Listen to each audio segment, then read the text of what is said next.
Hai Amici, balik lagi di channel YouTube aku, Jiglisius. Hari ini aku mau bikin Get Ready With Me lagi sambil ngebahas. Sebenarnya aku ngebahas ini tuh udah pengen dari lama sih, karena begitu ada trendnya di Twitter tuh langsung kayak, ih gemes banget. Tapi karena baru sempat sekarang dan sekalian aku mau sambil make upan, mari kita bikin Get Ready With Me no cut no editnya.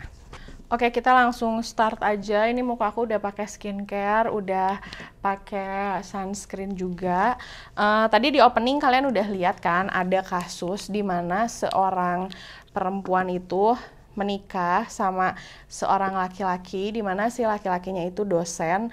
Nah, hari ini aku mau make upan dan step pertamanya aku langsung pakai foundation. Ini aku baru punya nih foundation yang Estee Lauder yang double wear sheer long wear makeup. Ini tuh ringan banget dipakainya, dan hari ini tuh aku pengen kelihatan make up natural tapi pengen awet banget, jadinya pakai ini. Nah, jadi si mbaknya itu nikah secara ta'aruf, dan pas nikah itu kenalannya cepat sih ya. Jadi kenalan 29 April, terus udah gitu setelah kenalan tanggal 6 Maret tuh, pokoknya mereka si ceweknya tuh kalau nggak salah nerima CV-nya 29 April, terus besokannya katanya mereka ketemuan, tapi ketemuannya tuh langsung sama keluarga gitu loh, ada kakaknya, ada adiknya, dan langsung merencanakan pernikahan. Terus akhirnya sebelum nikah kan ngerencanain dulu pertunangan tuh lamaran. Nah, begitu ngerencanain lamaran, si lamarannya itu direncanakan tanggal 6 Maret ya. Nah, tapi karena si ceweknya mau disuruh pindah ke Kerawang, di mana si cowoknya tinggal, akhirnya ya masa tinggal nggak enak kan ya di daerah orang lain tapi belum jadi suami. Akhirnya habis lamaran mereka tuh langsung acara ijab kabul. Dahsyat sih, kayak maksudnya itu benar-benar super kilat banget, dan setelah itu langsung pindah ke Karawang. Tapi kalau yang aku tangkep tuh pada saat tanggal 6-nya itu nikahnya tuh belum nikah resmi ya. Itu nikah siri nggak sih? Coba dong kalian komen, itu nikahnya udah nikah beneran atau nikahnya masih nikah siri. Oke, ini berikutnya aku akan pakai powder, dan pakai powdernya itu aku pakai brush aja di tap-tap. Tambahan juga kalau misalnya kalian pengen make up ala filter Paris, kulitnya halus banget, cobain bedak Butae. Ini bagus banget, brand dari Thailand dan baru masuk ke Indonesia. Nah, udah tuh akhirnya si ceweknya ikut pindah ke Karawang. Kalau aku baca-baca sih ternyata mereka tuh ta'aruf gitu ya ketemunya, dan sistem ta'arufnya tuh ta'aruf online. Nah, aku mau ngingetin juga, di sini aku bikin video Get Ready With Me untuk sharing pendapat. Kalau misalnya kalian gak sependapat sama aku, ya nggak apa-apa. Kalian boleh share pendapat kalian di kolom komentar. Tapi ingat, nggak perlu pakai emosi, santai aja, oke? Karena seperti biasa di setiap video no cut no edit sambil ngobrol gini, aku selalu bilang sama kalian, kita bebas untuk beda pendapat dan kita saling sharing aja. Nah, lalu selanjutnya si ceweknya tuh pindah ke Karawang karena asalnya tuh di Karawang. Itu mereka udah nikah ya statusnya. Nah, setelah itu tuh disitulah mulai katanya muncul. Ini aku berdasarkan apa yang aku baca aja ya. Kalau misalnya kalian mau ngebenerin boleh banget. Kalau misalnya kalian punya info lebih lengkapnya boleh banget. Nah, fakta-faktanya itu yang pertama si cowoknya itu dosen. Dan ngerinya sekarang kalau misalnya kalian bermasalah, kalian viral, itu data diri kalian kebongkar semua. Karena pas aku cek di Twitternya tuh si cowoknya tuh datanya udah kebongkar, kayak dia kerja di mana, dia kerjanya sebagai dosen sih memang disebutin, terus udah gitu nomor handphonenya, mukanya, pokoknya itu tuh kayak jadi konsumsi publik. So hati-hati kalau misalnya kalian berurusan sama dunia maya. Nah, terus setelah itu si ceweknya cerita beberapa faktanya, itu katanya ceweknya itu sering banget dibentak-bentak sama si suaminya, karena saat itu udah jadi suaminya ya. Oke, sebentar, aku mau bikin alis nih. Sambil nungguin ini, aku pakai setting spray dulu. Ini setting spraynya pakai dari Sada. Seperti biasa nanti linknya aku taruh di description box. Ini sambil nunggu kering. Jadi pas udah nikah pindah serumah, ternyata si cowoknya itu gampang marah-marah, emosian banget, dan yang aku baca tuh ternyata kalau nggak salah si cowoknya itu punya OCD, dan si perempuannya itu pernah bilang sama suaminya, mending kita coba yuk ke psikolog. Nah, pada saat si ceweknya menyarankan ke psikolog, cowoknya marah, si suaminya tuh marah gitu lah ya, akhirnya mereka berantem. Terus beberapa hal yang membuat mereka berantem juga, diantaranya katanya lagi masak nasi mau makan, ternyata si makanannya itu kena ke baju si ceweknya. Terus si ceweknya itu masak nasi, tapi pancinya itu dielap gitu, karena si cowoknya tuh pengen si pancinya tuh jangan dielap, jadi pengennya itu si pancinya tuh diemin sampai bener-bener kering. Terus yang berikutnya tuh jadi si ceweknya karena kesel dibentak-bentak terus, dia ke kamar terus naruh bantal di perutnya karena lagi menstruasi dan sakit, itu untuk nahan perut sebenarnya, tapi tiba-tiba si cowoknya marah karena ngerasa itu tuh bantal buat tidur, jangan ditaruh di paha gitu, jangan ditaruh di bagian lain. Nah, itu memang beberapa ciri-ciri OCD sih, kayak terlalu ingin kerapihan, dan kalau kalian memang punya gejala OCD, mending minta pertolongan dari profesional ya. Nah, terus tunggu, ini aku lagi nyari buat alis. Nah, terus setelah itu mereka berantem. Si ceweknya itu sempat pulang ke rumah orang tuanya, tapi sempat disuruh balik lagi, dan pas balik lagi tuh mereka tuh mau nikah secara hukum, tapi si cowoknya itu justru minta setelah nikah secara hukum supaya mereka bercerai. Dan ada fakta terbaru juga, katanya setelah si ceweknya kan pulang dulu tuh ke rumah, terus balik lagi tuh ke rumah dia. Nah, pada saat dia balik lagi ke rumah si suaminya itu, dia menemukan ada foto-foto si suaminya sama mahasiswanya lagi cium-cium, terus gandengan gitu ya, apa pelukan, apa rangkulan gitu. Aku rada-rada kurang jelas, pokoknya ada foto-foto kayak gitulah. Padahal si cowoknya itu kelihatannya agamis banget. Dan aku baca Twitternya, sempat nge-scroll juga, ternyata ada beberapa yang ngomong, wah si bapak ini sempat mau ta'aruf tuh sama aku, dia udah ngirimin CV-nya, tapi untung nggak jadi katanya, karena si bapaknya yang nge-cancel gara-gara di Facebook aku dan di sosmed aku zaman dulu ada foto aku sama cowok. Ada yang ngomong kayak gitu. Terus ada juga yang ngomong, aku tahu nih bapak ini pernah mau ta'aruf sama dia. Jadi kayaknya memang si bapak ini tuh bertujuan mencari istri dengan cara ta'aruf. Tapi ini ta'arufnya online. Nah, yang mau aku bahas ini mengenai ta'aruf online-nya ya. Nah, setelah itu akhirnya mereka cerai, dan si ceweknya bikin thread di Twitter, dan itu menjadi viral karena menimbulkan emosi dari banyak orang. Ya lah, siapa yang nggak emosi 8 hari nikah udah langsung diceraiin, kayak dipermainkan gitu loh. Dimintanya baik-baik, datang sama keluarga, tiba-tiba dengan gampang diceraikan. Nah, aku mau membahas tentang pacaran dan ta'aruf, tapi aku mau ngebahasnya gini loh. Aku yakin tujuan ta'aruf itu bagus, tapi aku rada kurang setuju dengan ta'aruf yang dilakukan sama si bapak ini dan si perempuan yang akhirnya diceraikan ini. Ada beberapa hal yang buat aku rada kurang masuk akal. Karena harap digarisbawahi, aku juga punya beberapa teman dan temannya teman atau saudaranya teman aku yang melakukan ta'aruf, dan itu berjalan dengan lancar, kayak biasa aja, normal gitu ya. Ya, karena simpel, buat aku ada beberapa hal yang tidak agak sedikit janggal. Kayak contoh ya, kita kan mau nikah nih, kita mau menghabiskan waktu dengan satu orang selama seumur hidup. Ya dong, nikah kan niatnya untuk seumur hidup ya. Mau endingnya nanti gimana, tapi kan pada saat pertama nikah tuh niatnya seumur hidup. Nah, otomatis aku juga udah pernah bilang kan bahwa kalau misalnya kita mau hidup sama satu orang, setidaknya kita harus benar-benar tahu apa sih kelebihannya, apa sih kekurangannya, apa sih yang dia nggak suka, apa sih dia tuh kalau misalnya lagi marah harus digimanain sih. Nah, hal-hal seperti itu. Dan menurut aku, ta'aruf online ini agak sedikit aneh. Contoh ya, kalau misalnya kita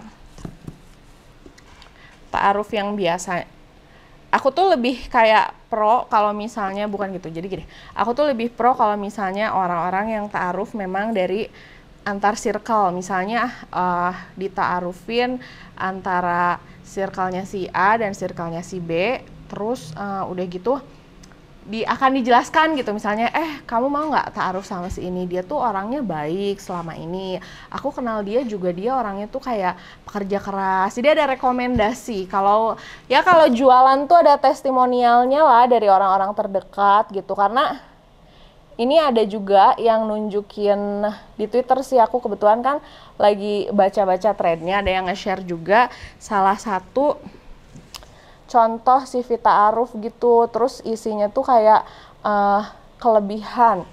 Jadi kayak nulis sendiri kayak ngelamar kerja kan, kelebihan, pemaaf, penyayang, mudah tersinggung.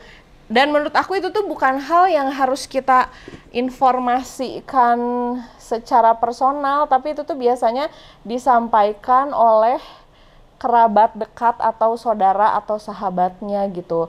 Nah makanya menurut aku kalau misalnya memang ta'aruf tuh, aku sih lebih setujunya ta'aruf dengan antar circle, antar temen. Misalnya, dia pekerjaannya udah mapan loh, selama ini dia baik, memang belum menikah, terus dia juga soleh, ibadahnya lancar. Tapi kan kalau misalnya melihat dari cuman tulisan yang dia bikin, aku tuh orangnya pemarah, aku tuh orangnya nggak pernah marah ya, aku tuh orangnya pemaaf, aku tuh orangnya nggak ada gitu testinya. Emang bener nih nggak pernah marah, nggak kayak gitu. Jadi bukan ini, seperti yang aku bilang ya, ini pendapat aku pribadi. Jadi kalau misalnya menurut kalian ya nggak apa-apa lah, namanya usaha. Ya nggak apa-apa sih, tunggu aku sambil nyari buat alis ya. Misalnya kalian ngomong, ya nggak apa-apa kan namanya usaha, ya nggak apa-apa. Cuman aku tuh suka bercermin gitu ya. Aku sama suami aku tuh kan kenal dari 2005, kita hampir setiap hari bareng di 2005, kita tuh bisnis bareng, menjalani hari itu bersama, bahkan bisa dibilang tuh aku tuh nikah sama sahabat aku gitu ya, benar-benar mengenal. Dan tau gak sih, seminggu pertama pernikahan tuh kita beneran berantem karena dia ternyata nggak suka begini, ternyata dia kalau mau tidur tuh jam segini, dia banyak banget. Nah, kebayang gak sih, aku yang kenal sama dia aja dari 2005 bisa kayak gitu. Tapi aku nggak bilang ta'aruf itu selalu gagal ya, seperti yang aku bilang. Tapi mostly orang yang ta'arufnya berhasil, di orang yang aku kenal itu ta'arufnya bukan random yang kayak asal ketemu orang, ketemu sekali, oke minggu depan kita menikah ya. Itu tuh kayak disayangkan banget loh. Dan aku selalu bilang juga sama kalian, kalau nikah itu jangan karena dikejar umur. Kenapa? Karena kalau kalian nikah karena dikejar umur, itu tuh akan jadi asal-asalan. Ibaratnya gini, kalian kalau belanja aja ya, ini hal sepele ya, hal paling sepele. Kalian mau beli produk harganya 20.000 di Shopee, kalian pasti cek testinya. Kalian nggak mau ketipu kan? Kalian nggak mau misalnya uang 20.000 kalian tuh diambil sama seller atau barang yang datang ternyata zonk. Bener kan kayak gitu. Nah, kalian bayangin, kalian mau menghabiskan waktu sama seseorang, tapi kalian nggak menyeleksi gitu. Kalian milih hanya dengan alasan karena ya udah umur, atau alasan karena gini. Di antara semua laki-laki yang pernah muncul, hanya dia yang berani ngelamar.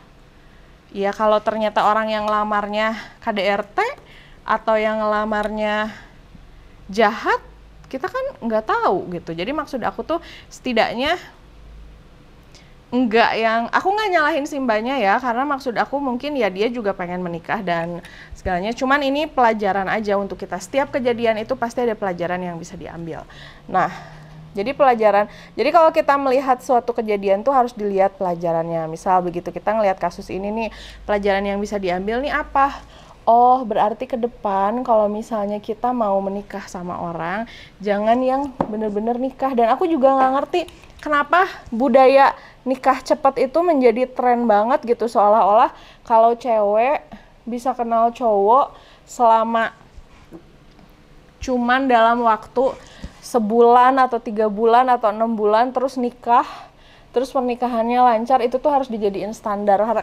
Padahal aku kasih tahu ya, bisa aja si orang temen yang kita kenal baru kenalan sebulan terus nikah itu memang dia benar-benar beruntung gitu bisa dapetin suami yang cocok, dan itu tuh nggak terjadi sama semua orang. Kalau buat aku sih gitu. Dan aku ya gini deh, kalau misalnya kalian memang, ya tapi aku tuh nggak mau pacaran Kak, aku tuh memang pengennya ta'aruf, begitu ketemu, cocok, nikah. Ya makanya cari testimonialnya dari keluarganya, dari kakak adeknya. Misal nih, kalian kan nyari suami ya, terus ternyata dia tuh punya adik cewek. Nah, kalian tanya-tanya sama adik ceweknya, kakak kamu tuh sebenarnya aslinya gimana sih? Kalau marah gimana sih? Jadi kita tuh punya ada bayangan gitu. Apalagi ini kalian bayangin ya, dengar cerita yang si mbak-mbak yang viral itu saat nikah. Yang aku tangkap sih kemungkinan si mbaknya tuh nggak tahu kalau suaminya tuh ada OCD dan jadinya kan stres sendiri, bener nggak? Tapi bayangin di saat kalau misalnya di saat dia nikah, dia udah tahu kalau suaminya OCD dan dia tuh ibaratnya, oke deh, gue punya calon suami yang OCD, gue terima, gue akan nikah sama dia dan gue akan belajar untuk hidup dan merawat suami yang memang punya OCD. Jadi kayak deal-dealan kan, bukan kayak dapat undian ternyata kok OCD, aduh panik, aduh gimana, enggak kayak gitu. Jadi jangan sampai itu terjadi. Karena menurut aku gini, nggak ada yang namanya manusia sempurna, nggak ada yang namanya istri sempurna, nggak ada yang namanya suami sempurna, enggak. Kita harus mencari pasangan untuk kita nikah yang paling bisa kita tolerir. Misal nih, aku orang Sunda, suami aku orang Batak. Galak-galak, tapi setelah aku mengenal dia dari 2005, galaknya dia, marahnya dia, pekerja kerasnya dia, itu bisa aku tolerir. Begitu juga dia dengan sifat aku yang orang Sunda, sifat aku yang melenye-melenye, sifat aku yang kayak, aku tuh orangnya, apa sih namanya, ceroboh. Nah dia masih bisa, oke deh gue terima kecerobohan lu, dan kita akan sama-sama belajar. Sehingga di saat menikah ya kalaupun berantem, kita tuh udah tahu gitu, kita deal dengan siapa, dan dengan orang yang seperti apa. Bukan yang tiba-tiba langsung zong, kaget, hanya gara-gara kita pengen nikah. Gitu sih menurut aku. Kalau memang kalian pengen banget tuh melakukan ta'aruf online gitu ya, atau misalnya ada lamaran ta'aruf yang masuk ke kalian, ya nggak apa-apa, ketemuin aja, tapi jangan langsung seminggu langsung nikah gitu loh. Kayak gini deh, misal baru kenalan sama cowok nih, ta'aruf, ternyata orang tuanya masih ada, dan setelah ketemu tuh kalian memang suka sama orang itu, ibunya masih ada, ya udah kenalin dulu ibunya, ngobrol sama ibunya, ajak makan ibunya, ketemuan, nggak apa-apa kan kalau sama ibunya, kan sama-sama muhrim ya. Nah kayak gitu maksud aku tuh, bukan yang baru ketemu sekali langsung ngerencanain pernikahan. Aku ngerti sih, mungkin memang niatnya itu kan orang-orang tuh selalu ngomongnya gini, ya tapi kan dua-duanya tuh punya niat baik untuk menikah, kenapa harus disusah-susah, kenapa harus dilama-lama. Memang dua-duanya tuh punya niat baik, punya niat mau menikah, tapi kadang ada loh sifat-sifat, namanya manusia ya, ada kecocokan, gak usah gitu deh, ngaku deh kalian aja sama orang tua, kadang suka banyak kan yang gak cocoknya itu sama orang tua yo, yang melahirkan, yang membiayai kita tuh suka kayak gak cocok, kita suka marah sama mereka, apalagi nih sama orang yang ujug-ujug baru ketemu gitu sama kita. Ini aku mau pakai blush on, dan pesan aku untuk si mbaknya, sejujurnya ya mbak beruntung banget sih bisa lepas dari laki-laki itu. Kenapa aku ngomong gitu? Karena untungnya belum menikah beneran lama, belum punya anak. Kalau misalnya udah punya anak itu akan lebih susah lepasnya, apalagi kalau sama yang emosian gitu ya, akan makin lama, akan makin menderita lah menurut aku. Jadi ya ini tuh lebih ke kayak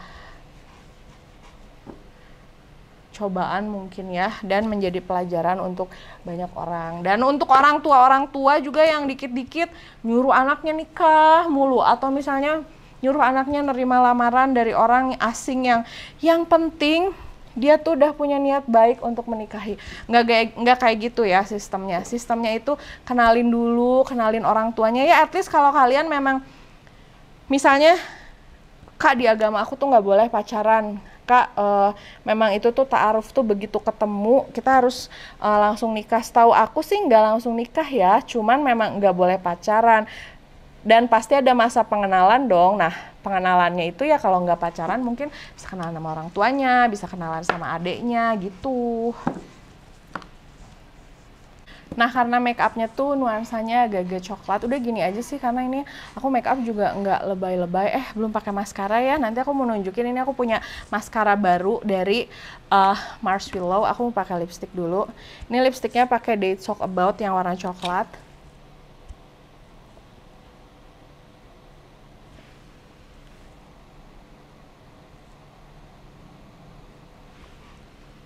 Oke.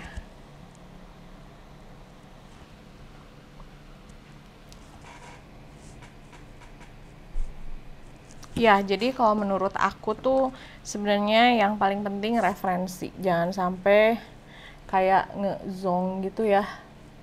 Kalian nggak tahu referensinya, kalian nggak tahu. Bahkan menurut aku tuh at least kalian tuh udah punya gambaran keluarga besarnya tuh kayak gimana. Karena itu penting banget. Nah, ini aku akan pakai maskara. Salah. Aku tuh punya 2. Ini maskara yang terbarunya, yang bagus banget. Nanti coba aku zoom. Mendekat aja deh.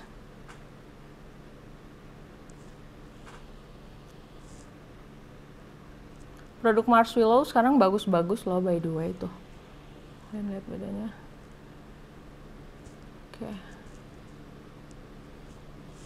Oke, kelihatan kan? Ini udah pakai, ini yang belum.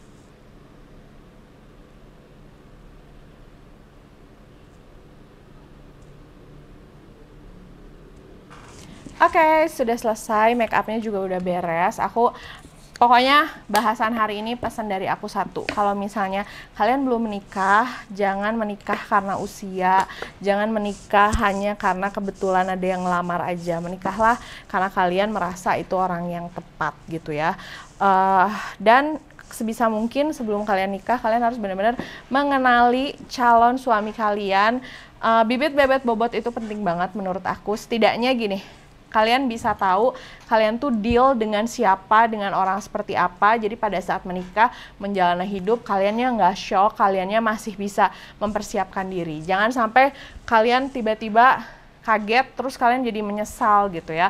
Atau jangan sampai tiba-tiba kalian jadi ribut besar, jadi hal-hal yang tidak diinginkan terjadi gitu. Oke? Nah, kalau misalnya kalian punya pendapat, simpel tulis aja, kita berdiskusi, kita ngobrol. Makasih udah nonton videonya dari awal sampai selesai. Jangan lupa untuk like, komen, dan subscribe. Dan follow juga Instagram aku, Jiglisius S-nya ada 2. Sampai ketemu di video berikutnya. Dah!